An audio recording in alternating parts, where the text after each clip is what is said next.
Raul Seixas, 2 de Julho, Dorival Caymmi. Esses e outros assuntos compõem o Dicionário Amoroso de Salvador. São verbetes distribuídos de A a Z, com locais, situações, sentimentos e outras coisas ligadas à capital de Todos os Santos. E a gente recebe aqui o autor do livro, João Filho. Bem-vindo ao Frequência Baiana, tudo bem? Tudo bem, muito obrigado a todos pelo convite. É um prazer estar aqui com vocês. O João Filho que escreveu um livro que, apesar do nome, não tem a ver com um dicionário de azaração, coisa do tipo. É amoroso no sentido de uma pessoa que observa... A relação de amor à cidade, né? E com um pouco de ódio, me parece, em algum momento, ou de algum desgosto, ou coisa assim. A ideia do dicionário amoroso foi do editor Rosel Soares, da editora Casarão do Verbo, pela qual o livro foi editado. E o adjetivo amoroso compõe aquelas duas, amor e ódio, né? Quem ama consegue enxergar o que é bom e ruim numa pessoa, perdoá-la, mas não deixar de observar. Então, minha relação com Salvador é essa, de amor, mas também de ódio. Então, não deixo de observar algumas, digamos, negatividades em Salvador. Você que é de Senhor do Bonfim. Não, eu sou de Bom Jesus da Lapa. Perdão. E está aqui há quanto tempo? Eu morei aqui em 96, 97, retornei para Bom Jesus da Lapa e estou aqui desde 2005. E o que é que tem de bom na cidade? O que é que tem de ruim? O que é que te deixa mais com ódio da cidade? Você falou aí, essa relação de amor e ódio. O que tem de bom, uma das coisas que mais me agrada em Salvador é o falar baiano, que tem um dos verbetes é os falares. O que mais me incomoda é a grosseria da cidade como um todo, né? Não é uma grosseria, digamos, maus tratos com a própria cidade, sujeira nas ruas, maus tratos com os bens públicos. Isso é o que mais me incomoda. E isso está em todas as classes, em todas as cores em Salvador. Isso é o que mais me incomoda. Tem uma certa beligerância também, assim, que a gente tem uns com os outros, né? Assim, tem um pouco disso também. No trato. Não sei se felicita saber que não somos os únicos, mas meu irmão, por exemplo, uma vez estava... Acho que foi no Maranhão, ele disse que também teve uma experiência assim negativa, mas é claro que não é uma experiência que representa o fenômeno, né? Porque não é porque você viu uma situação, né, que você vai dizer, porque o Maranhão ou deixa de ser.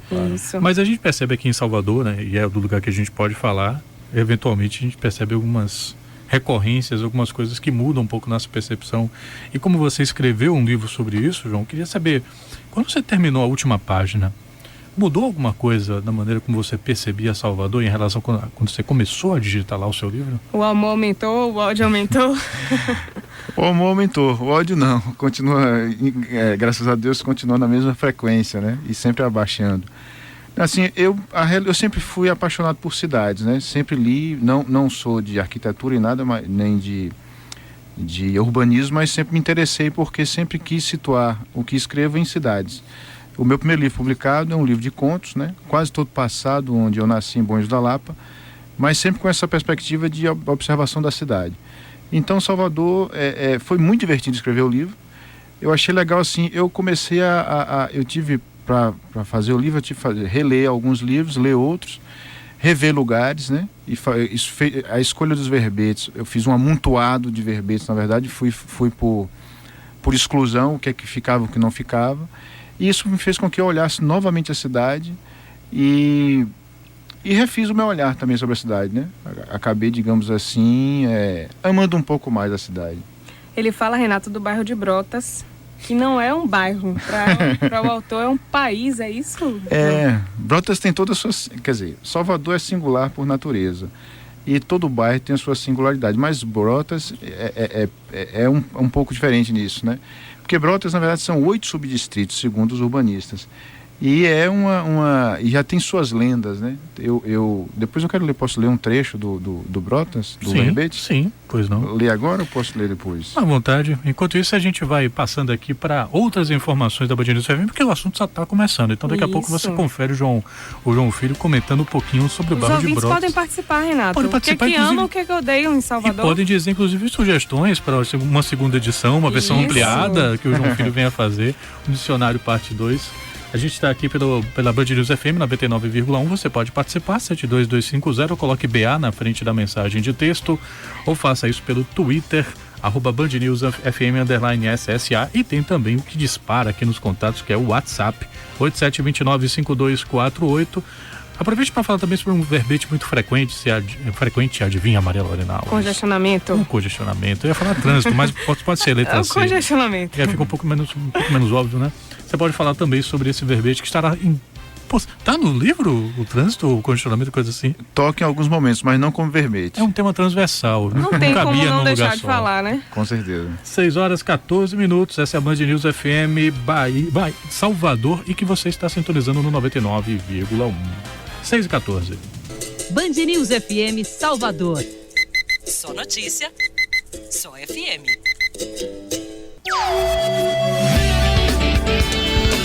Band News FM, Frequência Baiana.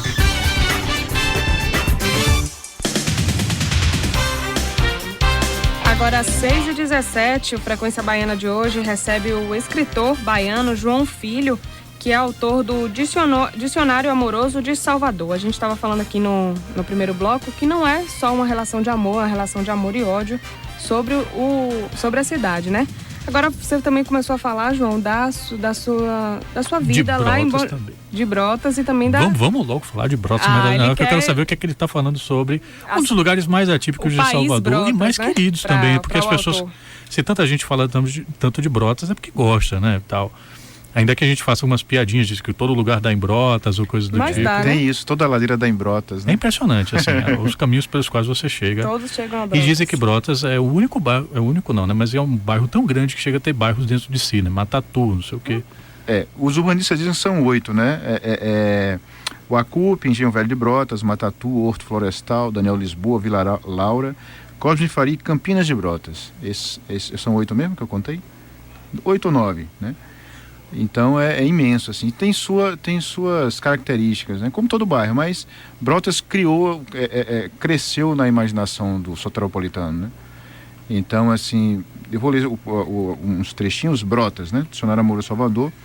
Brotas não é um bairro. Dizem as boas línguas que é um país que faz divisa com Salvador. Desse modo, você tem que estudar o idioma, trocar o câmbio e tirar passaporte. Brotas é a confusão racionalizada, o ovo de Colombo posto de pé, mas não só. E lá a expressão tem de tudo não é uma metáfora, não mesmo. Cemitério, 2. Hospitais, clínicas, shoppings, comércio incontável, igrejas antigas e novas. Castro Alves morou lá. Mestre Bimba nasceu. Arthur de Sales, o poeta simbolista, veraneava em priscas eras, quando ainda fazenda. Em 1718, o arcebispo Dom Sebastião Monteiro David instituiu a freguesia de Nossa Senhora de Brotas, ou seja, idade não lhe falta. E assim vai, né?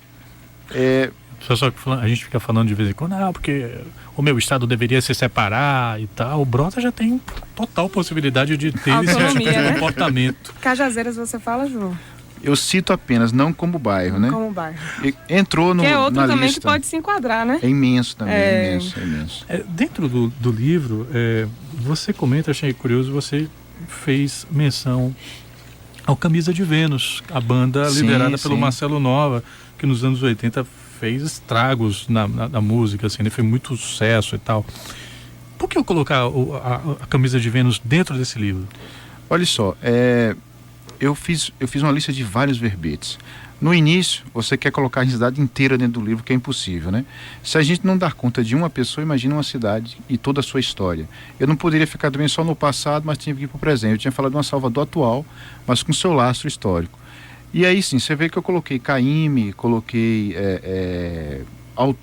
compositores que fizeram, digamos assim, criaram o que chama-se de baianidade na Goa, né? O artista plástico como Caribé, um escritor como Jorge Amado, Caymmi. E a música mais recente, uma banda que participou do movimento punk, se bem que ela de punk tinha e não tinha de punk, o Camisa de Vênus, né? Ela foi a banda de maior destaque na Bahia do rock nacional após Raul Seixas, que não era uma banda, é um nome. E eu falei assim, tem tanta força o Camisa que eu tive que colocar. E também tem, assim como sou leitor, estudioso de algumas disciplinas, eu também sou roqueiro. Então aí entra um pouco da minha história e minha subjetividade da veia roqueira, né? Falei assim, a banda de maior destaque por excelência em Salvador, né? E vamos dizer Bahia mesmo, foi o Camisa, não há outra, assim, tanta repercussão fora do estado. E aí eu coloquei o Camisa. Raulzito eu coloquei porque Raulzito é Raulzito, né? Tem o Dorival Caymmi também, né? Tem Dorival Caymmi. Você já enfrentou shows em que pediram para você tocar Raul, então? Ah, com sendo certeza. roqueiro. Sim, com certeza, vários. É um refrão toca Raul, né? Tem também um verbete chamado samba, que é o repastor daqueles grandes nomes do samba na Bahia, né? João, você está vindo aqui no Frequência Baiana no dia do nordestino. Sim. O quanto de nordestino você percebe no soteropolitano? O quanto você faria uma associação? A gente estava discutindo um pouquinho do que é a identidade do nordestino, né? Nós que somos nordestinos há uns 40 e poucos anos, né? Meus pais não nasceram nordestinos, meus pais nasceram lestinos, como diria o Xangai. Xangai ontem aqui. Nortista, né? Sim, isso. Tem um verbete chamado nordestinos com interrogação. O Nordeste, o Bahia, na verdade, se você olhar, a Bahia como um todo é imensa, né? Como falávamos momentos atrás. Mas o recôncavo tem uma faixa aí litorânea que é recôncavo. Você também tem, digamos, a região do Cacau, né? Que deu uma literatura muito forte, representativa de uma certa faixa na literatura brasileira, Jorge Amado, Adonias Filho, Telmo Padilha, Hélio Pólvora. Eu citei aí escritores, contistas e um poeta. Eu acho que Salvador, ela tem e não tem de Nordeste, né? Eu acho que Salvador é um pouco assim, um microexemplo do Brasil, que na verdade o pessoal, miscigenação brasileira, eu acho que o Brasil é uma confusão, na verdade, uma confusão racionalizada como Brotas, entendeu? Cabe tudo e algumas coisas, claro, dão choque, houve vários choques ao longo da história do Brasil, mas Salvador, eu acho que ela tem, eu estou falando de Salvador, não Bahia, Salvador, ela é e não é Nordeste ao mesmo tempo. Por exemplo, você tem muito de África e Ásia em Salvador, Oriente, na verdade, em Salvador, né? Então aí não dá Você percebe Oriente em Salvador? Eu percebo Oriente em Salvador. Por exemplo, a memória do Mouro através a memória do português, a memória do Mouro, né? Do árabe, são mais de 1000 anos de domínio na Península Árabe, ali na Península Ibérica, Espanha, Galiza, Portugal, e essa memória do português vem através não só dos africanos, mas também do português. E acho que houve essa simbiose aí, e tem muito de Mouro em Salvador, né? Não só na comida, nos falares, por exemplo, do árabe, né? Tudo que começa com al, etimologicamente vem do árabe, né? Isso é definido pelos especialistas. A da genética, muito rosto em Salvador, se observar, é árabe. Agora, o livro a gente pode dizer também que pode servir para um guia turístico? Para quem está chegando em Salvador, para conhecer a cidade? Serve. Tem mais literatura do que guia turístico, mas também não deixa de ter sua base, seu fundamento de guia turístico. E você escreve de uma forma assim, que prima assim, por um discurso, por vezes, poético. Sim, que eu acho que pega um pouco assim dessa veia que você traz, de outras publicações, inclusive, que você lançou como poeta. O que foi mais fácil nesse sentido ao escrever sobre Salvador? A impressão que quem está de fora desse universo tem é que é mais fácil escrever com uma veia poética mais aflorada, coisas que você vivenciou e que você traz dentro de si, mas suponho que existe também a possibilidade de você terceirizar sentimentos, terceirizar percepções. Sim. Como é que foi isso? Olha, era encontrar um ritmo. No primeiro verbete que escrevi, o primeiro verbete, por incrível que pareça, que eu escrevi foi Jorge Amado.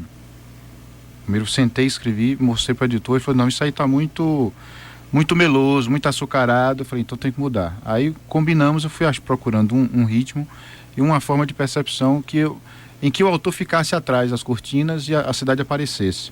Claro, como no caso de Camisa de Vênus, minha subjetividade aparece, minha história pessoal, né? Mas eu também queria eu queria escrever crônicas, que os verbetes são, na verdade, o formato é crônica, curtinho e tal, direto, muitas vezes sentencioso, né? Brotas não é uma cidade, é um país, não é um bairro, é um país, bem sentencioso muitas vezes, que é um estilo que eu não minto, eu confesso. A gente observa isso, por exemplo, no Camisa de Vênus, que você cita o André Midani, né? Exato, que não era uma banda, era um insulto, né? Até hoje eu escuto Camisa, sabia? Então, assim, com essa, digamos, liberdade que a poesia tem, que essa prosa, de certo modo, com um fundo de... Não é uma prosa poética, mas com um fundo de poesia, dá para fazer isso que você falou, essa terceirização de sentimentos e tal, né? Dá para fazer uma coisa mais, digamos, mais ampla, vamos chamar assim, universalizante. Você se define como poeta, não é, João? Eu sou como poeta. O estudo e a dedicação mais como poeta. Este ano eu lancei, como acumulou, antes desse livro, o último livro a ser lançado foi em 2009, que é também todo passado em Salvador, ao longo da linha amarela. São 7 contos, saiu pela P55, a editora daqui. E Cartas Baianas. Cartas Baianas, eu participo, minha esposa que está ali também participa, a Alex Leila, que é romancista, contista.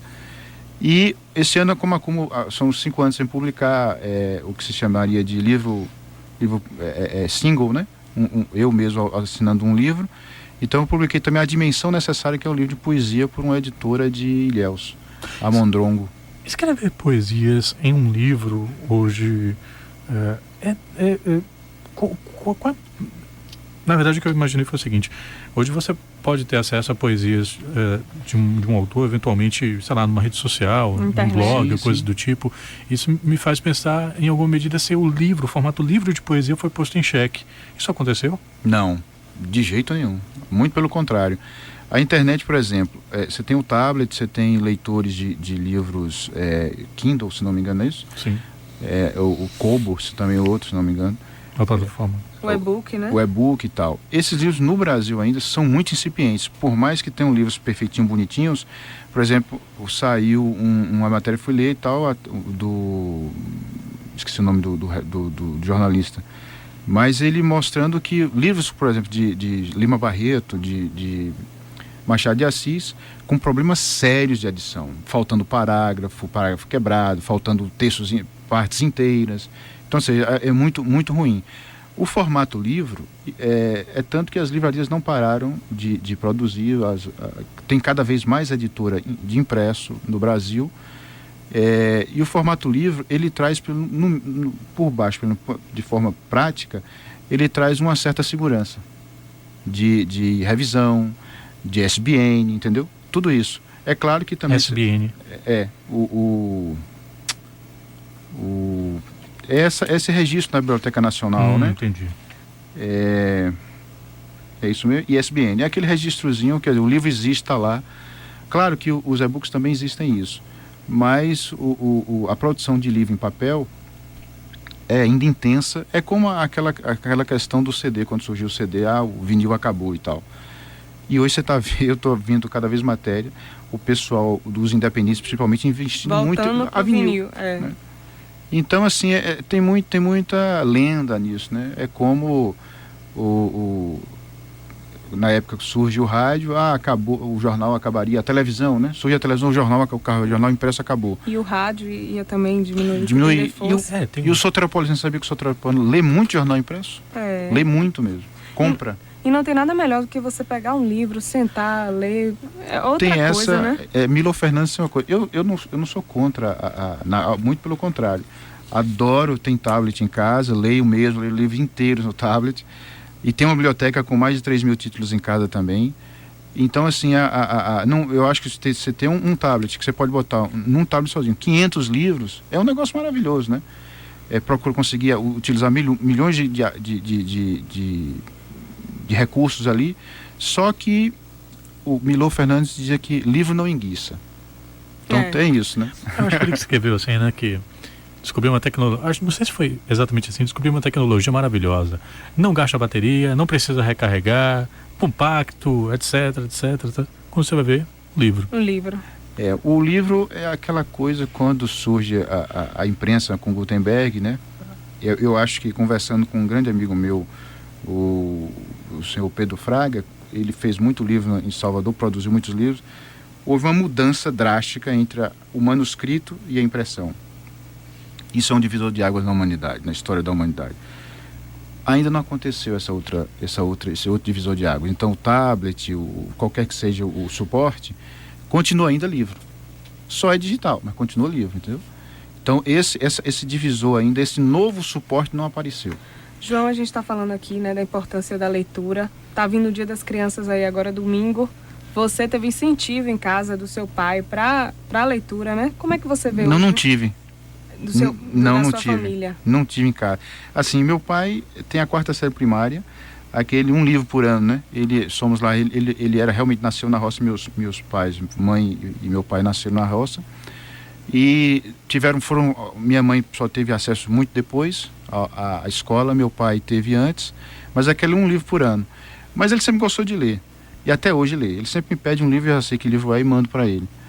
Então ele tinha, digamos, ao menos uns 15 livros em casa. Mas eu comecei muito com o gibi, com Homem-Aranha, Capitão América, lia muito isso. Aí sim ele incentivava nesse sentido de comprar, né? Ele comprava, me dava, não tinha dinheiro. Depois fui juntando meu dinheirinho e comprava. E eu sempre fui leitor desde muito novo. Não sei, os pedagogos, quando eu falo isso, querem me bater, mas eu acho que o leitor nasce. Claro que você pode criar leitores, isso é óbvio. Mas tem aquelas velhas questões que estão lá dentro de você, que atravessam, na verdade, toda principalmente a filosofia ocidental, também a oriental, que é de onde venho, para onde vou, quem eu sou, né? Então sempre foi esse espanto do conhecer desde novo. Então, aos 15 anos já tinha lido toda a obra de Graciliano Ramos. Claro que não entendia nada, tive que voltar, reler depois. Me lembro aos 13 anos... Mas o que te motivava a ler Graciliano Ramos? Rapaz, quando você não entendia? Quando você não entendia e querer reler? Não, assim. A escola, na verdade, bloqueou muito isso. A escola não tinha... Tem uma coisa que eu acho que é essas perguntas fundamentais, assim, uma inquietação, né? E ela pode nascer em qualquer pessoa, de qualquer lugar do mundo, em qualquer classe, em qualquer cultura, em qualquer língua, em qualquer cor. É tanto que tem essa inquietação atravessa a humanidade, né? Desde que você tem notícia. Eu acho que você nasce com essa inquietação. Então você quer saber Tem uma coisa que um filósofo grego, Aristóteles, falava, que é o conhecimento começa com espanto. Assim, você toma aquele susto, né? E é exatamente isso que me aconteceu. E aí não parou mais, né? O Paulo Mendes Campos, escritor mineiro que viveu muito tempo no Rio, dizia que, adoro essa frase que ele falava: um dia eu li um livro e nunca mais tive sossego. Foi o meu caso. Foi o meu caso.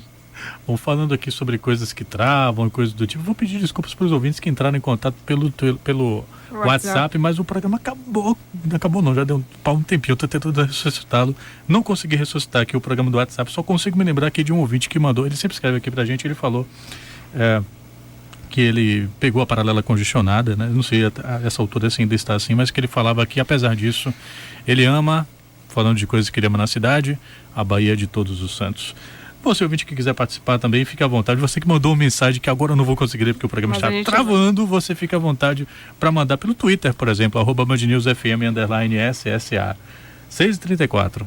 Você pode entrar em contato com a gente pelo e-mail ouvinte@bandnewsfm.com.br. Se você quiser tirar alguma dúvida, dar uma opinião, enviar uma sugestão ou uma crítica, manda lá, ouvinte@bandnewsfm.com.br. Agora 6h40.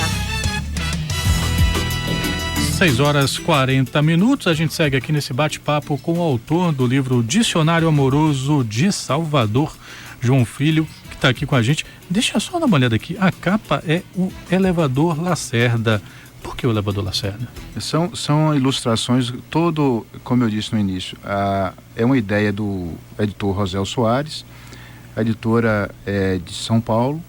Ele é de Anagé, ele quer que a editora fique em Anagé, mas na verdade tudo acontece em São Paulo. Ele teve uma ideia de 12 dicionários sobre 12 cidades brasileiras. Eu fiquei com Salvador. A primeira que saiu é de Porto Alegre, de Altair Martins. A segunda de Recife, do Urariano Mota. O terceiro volume foi o de Márcio Santos, sobre Curitiba. O quarto, Salvador. E estão vindo outros volumes. E aí cada livro tem um ilustrador. Esse aqui quem ilustra é o Caio Marcelos, que é daqui de Salvador. Esse cara eu acho impressionante. Ele fez uma ilustração para a capa, mas não, em conversa com o editor, não achou legal colocar na capa, colocou dentro. São 12 ilustrações para cada livro.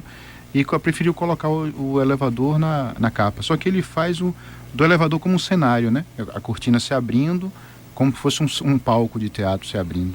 Do que vai encontrar no livro, Exatamente, né? A gente está recebendo aqui uma mensagem, como o nosso WhatsApp entrou em greve, né? A gente está recebendo aqui mensagem via SMS, né? Que é pelo 72250, colocando BA na frente da mensagem de texto. O ouvinte comentando aqui. De negativo, nós temos aqui a falta de cuidado com a cidade e o descaso com o potencial turístico. Positivo, a alegria, hospitalidade do povo. e a Beleza Natural, o ouvinte com o final do telefone 4961. Pegando como gancho aqui o ouvinte comentou, né, da Beleza Natural, a gente estava comentando aqui nos bastidores sobre o mar, sobre o quanto o mar é importante, né, para a nossa vivência como soteropolitanos. Eu tinha um professor, João, que falava assim que ele não moraria, a gente estava discutindo, onde é que você moraria se não morasse em Salvador? Ele falava de vários lugares e ele dizia, não, mas esse não, porque não tem praia, não tem mar. Mas professor, você nunca vai à praia. Mas eu preciso desse, ele faz assim mesmo, eu preciso desse, ele faz assim mesmo, eu preciso desse cheiro e tal, pá. É o meu caso, eu raramente vou à praia, apesar de morar perto. Minha cara não nega. Mas preciso a presença marinha em Salvador, que na verdade Salvador é uma orla só, né? Começa, não tem início, também não tem fim. A cidade está toda praticamente mergulhada no mar. Eu concordo plenamente com o ouvinte que mandou aí o WhatsApp. Uma mensagem de texto. Uma mensagem de texto, com certeza. Eu concordo porque é exatamente isso que eu falaria. Essa coisa assim de você ter uma cidade que o sol nasce no mar e morre no mar. Que não é... e ela falou da alegria dos baianos, da alegria, né? Isso, você fala no livro também. Também, falo da alegria e da beleza natural, que a Baía de Todos os Santos é um negócio, uma pintura de Deus, né? Um negócio impressionante, assim, lindo demais. Você, em 2015, vai completar 10 anos de um episódio bem marcante na sua trajetória, que foi o lançamento de um livro seu em uma festa literária. Foi lançado na festa literária de Paraty. Encarniçado. O nome do livro. Qual é a narrativa que você gostaria, João, que o seu novo livro tivesse? O Encarniçado, só para explicar aos ouvintes, foi publicado em 2004, aconteceu de ser convidado, participando dos Rumos Itaú Cultural em São Paulo. Eu participei de três vezes disso. Na primeira vez fui convidado para Paraty em 2005 e eu costumo dizer que foi o livro que me deu os 15 minutos de fama, né? Então assim, explodiu para o país todo, tudo quanto foi canto apareceu, jornal, TV, rádio, foi um negócio impressionante. É o showbiz da literatura Paraty. E foi legal, aconteceu, só informação, o Encarniçado acabou de ser publicado no México este ano, está sendo lançado lá. Eu não poderei ir, mas já é um grande acontecimento na vida de um escritor praticamente desconhecido como eu sou. O que eu espero do Dicionário Amoroso de Salvador é que venda muito. Venda muito, seja bem... claro, se for na mesma quantidade de leitores, né? Que comprem e leiam o livro, que eu acho... Foi um livro que me deu muita alegria ter escrito. Eu sempre agradeço ao Rosel por ter me convidado. Me deu muita alegria, dei muita risada. Pela primeira vez eu escrevo um livro e dou risada ao escrevê-lo. Então eu espero que tenha um bom caminho pela frente o livro. Tá certo, a gente recebeu aqui hoje o autor do livro Dicionário Amoroso de Salvador, João Filho, que está trazendo aqui, trouxe inclusive o livro para a gente dar uma olhadinha, tem ver site, os vários João, verbetes. para os ouvintes acompanharem aí suas poesias, tem um canal? Tem tem um blog que é tudo junto, www, né, Voo Sem Pouso. Pense um passarinho que não pouse nunca. Então, Voo Sem Pouso, blogspot.com. Deixa eu trair aqui a minha própria fala, porque eu estava encerrando aqui, mas eu esqueci de fazer uma pergunta, porque quando o João nos passou o livro estava com um marcador em um verbete que eu não conhecia, então não posso deixar você sair sem eu te perguntar o que é quebranto. Quebranto é mandinga, né? É o verbete mais curto que tem. Mandinga, mal olhado. Eu digo que a visão de raio-x do baiano é o mal olhado, né? Você bate o olho, o cara esmurece. 6h46, virando para 6h47 em Salvador. Muito obrigado pela presença aqui na Band News FM, João. Eu que agradeço a todos, a vocês dois. Mandar um abraço aqui pro Mariane, que é conterrâneo de criança lá de Bom Jesus da Lapa, na rua Santa Luzia, não é isso, Mariane? E um abração e muito obrigado a todos. 6h48.